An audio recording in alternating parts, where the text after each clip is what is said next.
யாவரையும் திருத்துவ தீர்க்க தரிசன ஊழியத்தின் சார்பாக வாழ்த்துகிறேன், வரவேற்கிறேன். இந்த மாதத்தில் நாம் தொடர்ந்து தியானிக்கிற ஒரு காரியம், தடைகளை நீக்கி போடுகிறவர். அந்த வார்த்தையில் வாக்குத்தத்தமாக வைத்து நாம் தேவனுடைய வார்த்தையை நாம் கேட்டுக்கொண்டிருக்கிறோம். இன்றைக்கும் கர்த்தர் நம்மோடு இடைபடுவாராக, நம்மோடு பேசுவாராக. ஒரு சரணத்தை நான் பாட விரும்புகிறேன். ஈசாக்கு விதை விதைத்து 100 மடங்கு அறுவடை பெற்றார், அதுபோல் உன்னையும் ஆசீர்வதிப்பேன் என்று ஒரு பாடல் இருக்கிறது. அந்த சரணத்தை நாம் பாடி தேவனுடைய வார்த்தைக்குள்ளாக நாம் போகலாம். ஈசாக்கு விதை விதைத்து 100 மடங்கு அறுவடை செய்தார். ஈசாக்கு விதை விதைத்து 100 மடங்கு அறுவடை செய்தார். அதுபோல் உன்னையும் ஆசீர்வதிப்பே, அதுபோல் உன்னையும் ஆசீர்வதிப்பே. நான் உனக்கு போதித்து நடக்கும் பாதையே நாள்தோறும் காட்டுவேன், காத்திரு மகனே. நான் உனக்கு போதித்து நடக்கும் பாதையை நாள்தோறும் காட்டுவேன், பயப்படாதே. உன்மேல் என் கண் வைத்து ஆலோசனை சொல்லுவே, உன்மேல் என் கண் வைத்து ஆலோசனை சொல்லுவே. அறிவுரை நான் கூறுவேன், உனக்கு அறிவுரை நான் கூறுவேன். ஆமென். வேதத்துல நம்ம வாசிக்கிறோம், ஈசாக்கு விதை விதைத்தான், 100 மடங்கு அறுவடை செய்தான். ஆதியாகமம் 26ஆம் அதிகாரம் 13ஆம் வசனத்துல நம்ம வாசிக்கிறோம். அந்த 100 மடங்கு ஆசீர்வாதம் எப்படி அவருக்கு கிடைத்தது என்றால், கர்த்தர் அவனை ஆசீர்வதித்ததினாலே. அந்த வார்த்தை ரொம்ப தெளிவா போட்டிருக்கிறது. ஈசாக்கு அந்த தேசத்திலே விதை விதைத்தான், கர்த்தர் அவனை ஆசீர்வதித்ததினால் அந்த வருஷத்தில் 100 மடங்கு பலன் அடைந்தான் என்று. ஒரு மனிதன் ஆசீர்வதிக்கப்பட வேண்டுமானால் அவனுக்குள்ளே தேவனுடைய ஆசீர்வாதம் இருக்க வேண்டும். தேவனுடைய ஆசீர்வாதம் அல்லது தேவனுடைய வாக்குத்தத்தம், தேவனுடைய வார்த்தை எந்த மனிதனுக்குள் இருக்கிறதோ, எந்த குடும்பத்தில் இருக்கிறதோ, அந்த குடும்பத்திற்கு, அந்த மனிதனுக்கு ஆசீர்வாதம் நிச்சயமாக உண்டு. அந்த மனிதன் அல்லது அந்த குடும்பம் ஆசீர்வதிக்க கூடாதபடிக்கு என்ன தடைகள் வந்தாலும், எத்தனை பேர் எழும்பினாலும் அவைகள் ஒன்றும் வாய்க்காது. ஆமென், ஸ்தோத்திரம். இந்த மாதத்திலே கர்த்தர் உங்களுக்கு மீண்டும் அந்த வார்த்தையை நினைப்பூட்டுகிறார். அவர் ஆல்ரெடி வாக்கு பண்ணிட்டார், மீண்டும் மீண்டும் அவர் சொல்லுகிறவர் அல்ல, அதை மீண்டும் மீண்டும் நினைப்பூட்டுகிறவர். ஆபிரகாமுக்கு என்றைக்கு கர்த்தர் ஆபிரகாமை அழைத்தாரோ அன்றைக்கு அவனுக்கு முதலாவதாக வாக்குத்தத்தத்தை கொடுத்தார். அன்று அவர் வாக்குத்தத்தத்தை கொடுத்து, அவர் எப்பொழுதெல்லாம் அந்த சந்தர்ப்பங்கள், சூழ்நிலைமைகள் அவருக்கு எதிராக இருந்ததோ அப்பொழுதெல்லாம் வாக்குத்தத்தத்தை மீண்டும் மீண்டும் நினைப்பூட்டினார். ஆபிரகாமுக்கு மட்டுமல்ல, அவருடைய சந்ததிக்கு, ஆபிரகாம், ஈசாக்கு, யாக்கோபு எல்லாருக்கும் அவர் வாக்குத்தத்தத்தை நினைப்பூட்டுகிற தேவனாய் இருக்கிறார். இன்றைக்கு இந்த நாள்ல உங்களுக்கும் அவர் தந்த வாக்குத்தத்தத்தை நினைப்பூட்ட அவர் வல்லமை உள்ளவராய் இருக்கிறார். அந்த வாக்குத்தத்தம் உங்கள் வாழ்க்கையில நிச்சயமாக நிறைவேறும். தடைகளை நீக்கி போடுகிறவர். ஓகே, இப்ப ஈசாக்கு இந்த தடைக்கு என்னையா சம்பந்தம் இருக்கு? நிறைய சம்பந்தங்கள் இருக்குது. ஈசாக்கு ஒரு ஆசீர்வதிக்கப்பட்ட ஒரு பாத்திரம், ஒரு ஆசீர்வாதத்தின் ஒரு வித்து, ஒரு வாக்குத்தத்தத்தின் ஒரு வித்து, ஒரு வாக்குத்தத்தத்தின் நிறைவேறுதல் தான் ஈசாக்கு. ஆனால் இந்த ஈசாக்கின் மேல் பொறாமை கொண்டவர்கள் தான் அவனுடைய ஆசீர்வாதத்தை தடுக்கும்படியான தடை கற்களாக வந்தார்கள். இன்றைக்கு உங்கள் மீதும், உங்கள் குடும்பத்தின் மீதும், உங்களுடைய பொருளாதாரத்தின் மீதும், உங்களுடைய அழகின் மீதும், ஏன் நீங்க இருக்கிற உங்களுடைய நல்ல அட்மாஸ்பியரை பார்த்து உங்களுக்கு பொறாமைப்படுகிறவர்கள் இருக்கலாம். இந்த பொறாமைப்படுகிறவர்கள் தான் உங்களுடைய ஆசீர்வாதத்தை தடை செய்கிறவர்களாய் இருப்பார்கள். அந்த நேரத்தில் நாம் செய்ய வேண்டியது என்ன? விரோதிக்கிறவர்கள் நமக்கு விரோதமாய் எழும்பும் போது நாம் செய்ய வேண்டியது என்ன? பொறாமை கொள்ளுகிறவர்கள் நமக்கு விரோதமாய் பொறாமை கொள்ளும்போது நாம் செய்ய வேண்டியது என்ன? நம்முடைய ஆசீர்வாதத்தை திருட நினைக்கிறவர்கள் அல்லது பறிக்க நினைக்கிறவர்கள் அல்லது அதை சேதப்படுத்த நினைக்க எத்தனமாய் கூட்டமாய் கூடி அதுக்கு பிளான் பண்ணி செய்கிறவர்களுக்கு மத்தியில் தேவனுடைய பிள்ளைகள், தேவனுடைய வாக்குத்தத்தத்தை பெற்றவர்கள், தேவனுக்காக நிற்கிறவர்கள் என்ன செய்ய வேண்டும்? ஈசாக்கு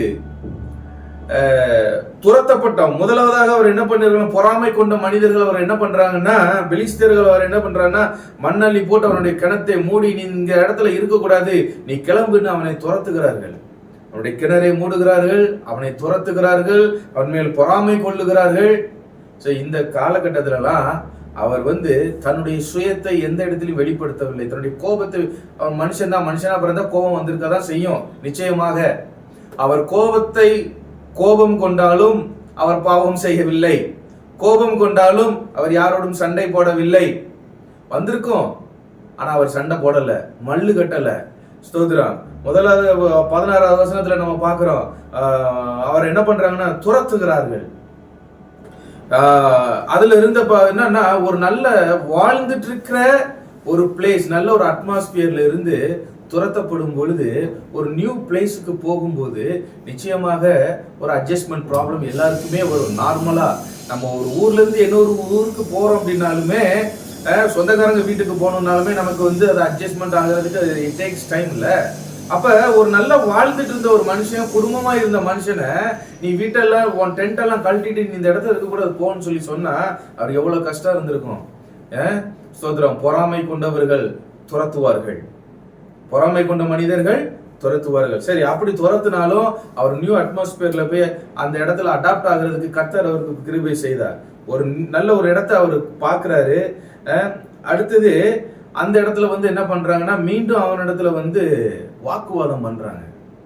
அவனை துரத்துனதோட விட்டுறாம அவன் என்ன செய்கிறார்கள், அவன் எந்த இடத்துலலாம் போய் அவன் தன்னுடைய வேலையை துவங்குகிறானோ அந்த வேலையெல்லாம் தடுக்கும்படி இவர்கள் இவனை பின் தொடர்கிறார்கள். துரத்தினவர்கள் பின் தொடர்கிறார்கள்.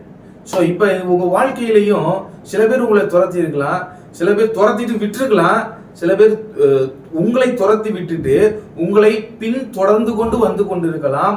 அப்படி வந்து கொண்டு இருந்தாலும், உங்களுடைய முயற்சியை தடுத்தாலும், உங்களுடைய ஆசீர்வாதத்தை தடுத்தாலும், உங்களுடைய நம்பிக்கைக்கு முட்டுக்கட்டையாக இருந்தாலும், உங்களுடைய விசுவாசத்தை குறைக்கும்படியாக முட்டுக்கட்டையாக இருந்தாலும், கர்த்தர் இந்த நாளிலே உங்களுக்கு அப்படிப்பட்ட தடைகளை அவர் நீக்க வல்லமை உள்ளவராக இருக்கிறார்.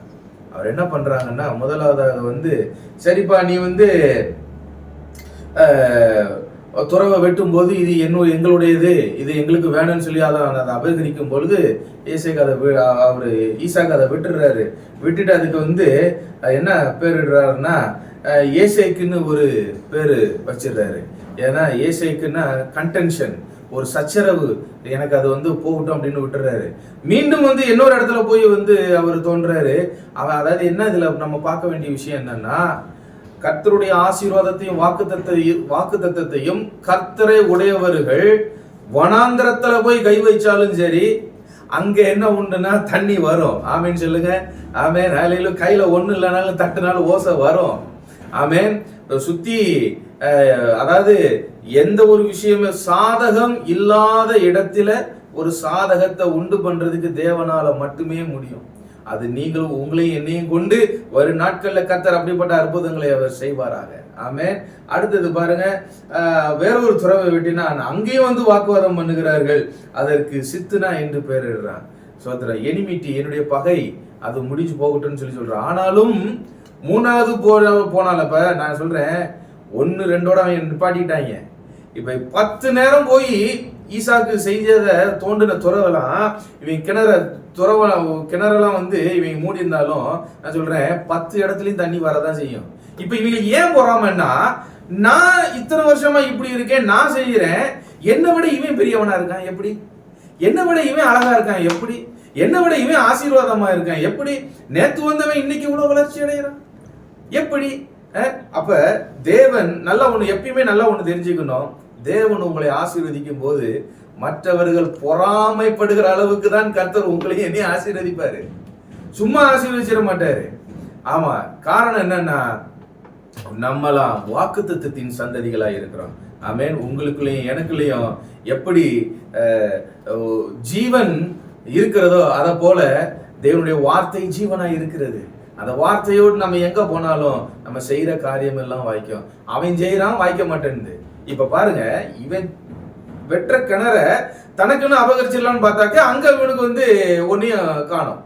இப்போ அதுதான் பொறாமைப்படுறவர்களுக்கும் பொறாமை எண்ணம் கொண்டு பொறாமைப்படுகிறவர்கள் மேல் சரி கர்த்தர் பார்த்துட்டு போறாருன்னு விட்டு விடுறவர்களுக்கும் இருக்கிற ஒரு வித்தியாசம் அதுதான். இன்னைக்கு உங்க மேல பொறாமை கொண்டாலும் சரி, உங்கள்கிட்ட பொறாமை கொண்டு உங்க இடத்துல இருக்கிறத அபகரித்தாலும் சரி, ஏன் உங்க பொருளை சேதப்படுத்தினாலும் சரி. இப்ப சிம்பிளா ஒண்ணு சொல்றேனே, ஒரு நல்ல ஒரு பாயாசம் இருக்குது, ஜீனி போட்டா நாக்குக்கு ரொம்ப சுவையா இருக்குல்ல, அது நம்ம இஷ்டமா நம்ம சாப்பிடலாம். நீங்க சாப்பிடக்கூடாதுன்னு சொல்லி அதுல உப்பள்ளி கொட்டினாலும் நீங்க சாப்பிடும்போது அது கர்த்தர் இனிப்பா மாத்துறதுக்கு அவரால் முடியும். ஆமென் சொல்லுங்களேன். இப்படி உங்க வாழ்க்கையில என்னென்ன காரியங்கள்லாம் இருந்தாலும் கர்த்தர் உங்க வாழ்க்கையில அவர் என்ன பண்றாருன்னா மாத்துவாரு. அப்ப ஏசைக்கு முடிஞ்சது, சித்துனா முடிஞ்சது, மீண்டும் பாடுறாரு.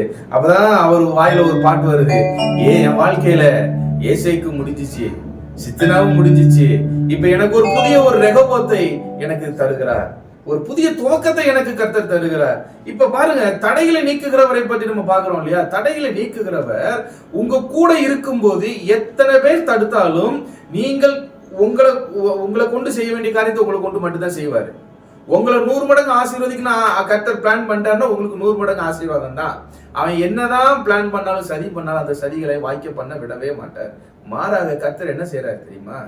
அவனுடைய எதிராளிகளை எல்லாம் மீண்டும் என்ன பண்றாருன்னா சமாதானம் பண்ணும்படியாக வர்றார். இப்ப தடைகளை நீக்குகிறவர் உங்களுக்கு முன்ன போய் என்ன தர்மம் செய்யறாரு? இங்க பாருங்க, சில பேருக்கு தேவனுடைய குணாதிசயத்தை நீங்க நன்கு புரிஞ்சுக்கணும்.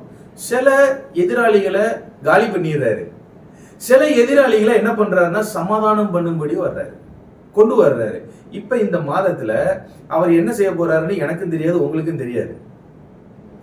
சில பேரை உங்க லைஃப்ல விட்டு கட் பண்ணலாம், அந்த ரிலேஷன்ஷிப்ல விட்டு கர்த்தர் உங்களை பிரிச்சு எடுக்கலாம். அப்ப அதுக்கு நீங்க மனசார அதுக்கு என்ன செஞ்சிடணும்? விட்டு கொடுத்துடணும். சில சில சில பேர் என்ன பண்ணுவாரு, நீங்க வெட்டணும்னு நினைக்கிறால வெட்ட மாட்டாரு, ஒட்டணும்னு நினைக்கிறாலையும் ஒட்ட வைக்க மாட்டாரு. இதெல்லாம் தேவனுடைய குணாதிசயத்துல நீங்களும் நானும் விளையாட முடியாது. அதுக்கு நம்ம அவருக்கு டைரக்ஷன் பண்றதுக்கு நமக்கு அதிகாரம் கிடையாது. பட் ஒன் திங் சர்டன்லி அது வில் ஹேப்பன். அது என்ன அப்படின்னாக்க, தேவன் சில எதிராளிகளை, உங்களை துரத்தினவர்களை, உங்களிடத்திலிருந்து அபகரித்து கொண்டவைகளை உங்களுக்கு தரக்கூடாதுன்னு நினைச்சா பாருங்க, அவர்களை சமாதானம் பண்ணும்படி உங்களிடத்துல மீண்டும் அனுப்பி. இப்ப ஈசா ஐயங்க பாரு, நீ ஃபர்ஸ்ட் நான் தோண்டினேன் அதையும் நீ எடுத்துக்கிட்ட, நான் ஒண்ணுமே சொல்லலையாப்பா. ரெண்டாவது கிணற தோண்டினேன் அதையும் நீ எடுத்துக்கிட்ட, நான் அதையும் நான் ஒண்ணும் சொல்லலையாப்பா. இல்ல இல்ல இல்ல இல்ல ஈசாக்கு, நான் உங்ககிட்ட இப்ப பிரச்சனை பண்ண வரல, நான் அப்ப எதுக்கு வந்தேன்? பிரச்சனை பண்ண வந்தேன். அப்போ உன் கிணற மூடி போடுறதுக்கு வந்தேன், கல்லள்ளி போடுறதுக்கு வந்தேன், மண்ணள்ளி போடுறதுக்கு வந்தேன். இப்ப நான் மண்ணள்ளி போடுறதுக்கு வரல, கல்லள்ளி போடுறதுக்கு வரல. இப்போ உன் கூட கர்த்தர் இருக்கிறார் என்பதை நாம் பார்த்துட்டோம். அதனால இப்ப நாங்க எதுக்கு வந்திருக்கோம்னா சமாதானம் பண்ண வந்திருக்கோம் சாமி, நான் இப்ப உன்னை பிரச்சனை பண்ண வரல அப்படின்னு சொல்றாங்க. அப்ப இன்றைக்கும் உங்களுடைய எதிராளிகள், உங்களுடைய பகைவர்கள், அவர்களுக்கு தேவன் என்ன காட்ட போறார்னா கர்த்தர் உங்களோடு இருப்பதை காட்டுவார். இப்ப நம்ம நிறைய நேரத்துல நம்ம ஃபெயிலியர் ஆகிறதுக்கு காரணம் என்ன தெரியுமா? என்கிட்ட கர்த்தர் இருக்கிறாரு, நான் போய் உட்கார்ந்து மேஜிக் ஷோ பண்றதுக்கு இல்ல. இது கிறிஸ்டியன் லைஃப் ஒரு மேஜிக் ஷோ இல்ல, ரைட்டா? சோ இப்ப கர்த்தர் என்கிட்ட இருக்காருன்னு போயிட்டு என் பவரை நான் காட்டுறது, நானா போய் காட்டுறது இல்ல, தேவன் என்னை கொண்டு வெளிப்படுத்த வேண்டும். அதுதான். நான் எத்தனை மைல் தூரத்துல இருந்தாலும் என் சத்துருக்களுக்கு போவோம், நான் என்ன பண்றேன்னு போகுது அப்படின்னாக்க கர்த்தர் என் கூட இருக்கிறாரு, அவருடைய வாக்குத்தத்தம் என் கூட இருக்குது, நான் செய்யற காரியம் எல்லாம் வாய்க்கும். அதுதான் சொல்றது சங்கீதத்துல வாசிக்கிறோம், அவன் செய்வதெல்லாம் வாய்க்கும். இன்னைக்கு நீங்க செய்வதெல்லாம் வாய்க்கும். எப்பொழுது வாய்க்கும்? தேவனுடைய கரத்தில் நீங்களும் நானும் அடங்கி இருக்கும் போது, தேவனுக்கு பிரியமானதை செய்யும் போது நாம் செய்வதெல்லாம் வாய்க்கும். ஈசாக்கு சண்டை போடல, அவன் புடிங்கினவன் கம்பெடுக்கல. இன்னைக்கு உலகம் என்ன சொல்லுது? நம்ம என்னதான் இருந்தாலும் நம்மளுடைய உரிமைகளுக்கு நம்ம சண்டை போடதான் ஆகணும், கம்பு எடுக்கணும்னா எடுத்துதான் ஆகணும். இல்ல, நம்ம கம்பை எடுக்க வேண்டிய அவசியமே இல்லை. நம்ம எடுக்க வேண்டிய தேவனுடைய வார்த்தையை மட்டும் கையில எடுத்தா போதும். முழங்கால போடுங்க. தன் காலில் நிற்கிறவனை விட தன் முழங்காலில் நிற்கிறவன் சாதிப்பது மிகப்பெரியது. சோ இந்த நாட்கள்ல கடந்த ஒருவேளை நீங்க நினைக்கலாம், ஐயா நான் ஆண்டவர் எனக்கு செய்யணும்னு சொல்லி நான் சொல்லி ஜெபித்தாலும் என் வாயை வச்சுட்டு நான் சும்மா இருக்கல, என் கையை வச்சுக்கிட்டு நான் சும்மா இருக்கல, நான் சும்மா இருக்க வேண்டிய விஷயத்துல நான் சும்மா இருந்திருந்தேன்னா ஒருவேளை இந்த காரியம் இப்படி நல்லா ஸ்மூத்தா போயிருக்கும், அல்லது என் வாயின் வார்த்தைகளால என் செயல்களால ஒருவேளை எனக்கு பாதிப்புன்னு சொல்லி சொன்னாலும் இன்னைக்கு உங்களை ஆண்டவர்கிட்ட சரண்டர் பண்ணுங்க. நீங்க சரண்டர் பண்ணும்போது கர்த்தர் இப்ப தடைகளை நீக்குகிறவர். நம்ம இன்னொருத்தரை பத்தி நம்ம பேசவே வேணாம். ஃபர்ஸ்ட் நமக்குள்ள இருக்கிற தடைகளை, சிந்தையில இருக்கிற தடைகளை, கேரக்டர்ல இருக்கிற தடைகளை, இவைகளை கர்த்தர் மாற்றுவார் என்று சொன்னால் நாம் ஆசீர்வதிக்கப்பட்டு விடுவோம். நாம் ஆசீர்வதிக்கப்பட்டு விட்டோம் என்றால் நம்முடைய குடும்பம் ஆசீர்வதிக்கப்படும். நம்முடைய குடும்பம் ஆசீர்வதிக்கப்பட்டோம் என்றால் நம்முடைய திருச்சபை ஆசீர்வதிக்கப்படும். நம்முடைய திருச்சபை ஆசீர்வதிக்கப்படும் என்றால் நம்முடைய சமுதாயம் ஆசீர்வதிக்கப்படும். அந்த ஸ்ட்ரக்சரை நீங்க நல்லா புரிஞ்சுக்கணும். சோ இன்றைக்கு ஆண்டவர் உங்களையும் மாற்ற அவர் போதுமானவராக இருக்கிறார். நீங்க யாராக இருந்தாலும் சரி, எந்த இடத்துல இருந்தாலும் சரி, எந்த ஊர்ல இருந்தாலும் சரி, இப்போ ஒண்ணு மட்டும் கேளுங்க, ஆண்டவரே என் சீர்குலைந்த என் வாழ்க்கையை நீங்க சீர்படுத்துங்க. சில என்னுடைய வாயும் வார்த்தைகள், என்னுடைய காரியங்கள் எதுவும் தடைகளாக இருக்கும் பட்சத்துல நீங்க அதாவது தேவன் செயல்படுவதற்கு நாம் தடையாக இருக்கக்கூடாது. அதுதான் ஈசாக்கு தடையாக இருக்கவே இல்லை. அதனாலதான் தேவன் ஈசாக்குக்காக யுத்தம் பண்ணினார். ஈசாக்கு செய்கிற காரியம் எல்லாம் அப்படியே பெர்ஃபெக்டா இருந்துச்சு. உங்களுடைய ஊழியமாக இருக்கட்டும், உங்களுடைய பிசினஸா இருக்கட்டும், உங்க ஃபேமிலி லைஃபா இருக்கட்டும், எதுவா இருந்தாலும் சரி, சில நேரங்களில் நீங்கள் விட்டு கொடுக்கறதுனாலையும் தாழ்ந்து போகிறதுனாலையும் உங்களை ஏளனமாக பேசலாம், ஏளனமாக பார்க்கலாம். அதை நெவர் மைண்ட் பண்ணவே பண்ணாதீங்க. இன்னைக்கு ஒன்று சொல்றேன், தடைகளை நீக்குகிறவர் உங்க மைண்ட்ல இருக்கிற தடையை நீக்குவார், உங்க லைஃப்ல இருக்கிற தடையை நீக்குவார். இதெல்லாம் அவர் நீக்கிட்டார் அப்படின்னா உங்க வாழ்க்கையில இந்த மாதத்துல ஒரு ரெகபோத் உண்டு. எத்தனை பேர் குடுங்கி இருந்தாலும், எத்தனை பேர் அபகரித்திருந்தாலும், எத்தனை பேர் கல்லை போட்டிருந்தாலும், தண்ணீர் வரவிடாதபடிக்கு தடுத்திருந்தாலும் ஒரு ரெகபோத் உண்டு. எல்லாரும் இருக்கிற இடத்துல சொல்லுங்க, எனக்கு ஒரு ரெகபோத் உண்டு, என் பிள்ளைகளுக்கு ஒரு ரெகபோத் உண்டு, என் வாழ்க்கைக்கு ஒரு ரெகபோத் உண்டு, என் குடும்பத்துக்கு ஒரு ரெகபோத் உண்டு. ஃபேமிலி லைஃப் அப்படியே டவுன்ல கிடக்குதா சொல்லுங்க, ஒரு ரெகபோத் உண்டுன்னு சொல்லுங்க. படிப்புல முன்னேற முடியாம இருக்கீங்களா, ஒரு ரெகபோத் உண்டுன்னு சொல்லி சொல்லுங்க. அல்லது நீங்க ஒரு ப்ராப்பர்ட்டியை விற்கணும் அல்லது வாங்கணும்னு நினைக்கிறீங்களா, அதுல தடை இருக்குதா, நீங்க சொல்லுங்க, எனக்கு ஒரு ரெகபோத்துன்னு சொல்லுங்க. எந்தெந்த காரியங்கள் எல்லாம் முடிவு இதெல்லாம் முடிச்சு போச்சுன்னு இருக்குதோ அந்த காரியத்தை பார்த்து நீங்க இன்னைக்கு பேச ஆரம்பிங்க. ரெகபோத் உண்டு. ஏசேக்கு சித்துனா இன்றோடு முடிந்தது மகனே, ஏசேக்கு சித்துனா இன்றோடு முடிந்தது மகளே, ரெகபோத் எனக்கு உண்டு, ஒரு ரெகபோத் எனக்கு உண்டு. ரெகபோத்னா ஒரு புதிய தொடக்கம், ஒரு புதிய ஆரம்பம். தடைகளை நீக்குகிறவர் சும்மா உங்க முன்னாடி போல, புரியுதா, சும்மா முன்னாடி போல உங்களுக்கு ஒரு புதிய துவக்கத்தை, ஒரு ஆரம்பத்தை தருவதற்கு தான் அவர் முன்னர் போறார். அவர் முன்னர் போனார்னா உங்களுக்கு நல்ல காலம் தான். நீங்க நம்ம போய் ஐயா எனக்கு என் காலம் எப்படி, இந்த நாள் எப்படி, ஜாதகம் எப்படி, அது எப்படியோ, ஆனா நீங்க கர்த்தருடைய வார்த்தை சொல்லுகிறது, நான் உனக்கு ஒரு புதிய வாழ்க்கையை தர்றேன், ஒரு பாதையை உனக்கு நான் காட்டுறேன். நான் காட்டுற பாதையில நீ போனீன்னா அங்க என்ன இருக்க, முள் இருக்காது, வேதனை இருக்காது. எத்தனை பேர் தடுத்தாலும் அத்தனை கரங்களையும் நான் கட்டிட்டு நீ செய்கிற காரியத்தை உனக்கு ஆசீர்வாதமாக விளங்கும்படி நான் செய்வேன் என்று கர்த்தர் வாக்குரைக்கிறார். தடைகளை நீக்குகிறவர் இந்த தடைகளை எல்லாம் நீக்கி உங்களை 30 அல்ல 60 அல்ல 100 மடங்கான ஆசீர்வாதத்தை பெற கர்த்தர் கிருபை தருவாராக.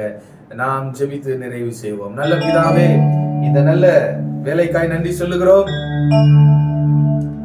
துரத்தப்பட்ட நிலைமையிலும், ஆங்காங்கே அலைந்து கொண்டிருக்கிற நிலைமையிலும், ஏமாற்றப்பட்ட நிலைமையிலும், சகல ஆசீர்வாதங்களை இழந்த நிலைமையிலும் யார் யாரெல்லாம் இதை பார்த்து கொண்டு கேட்டுக்கொண்டிருக்கிறார்களோ கர்த்தருடைய வாழ்க்கையிலே ஒரு அற்புதத்தை நீர் செய்வீராக.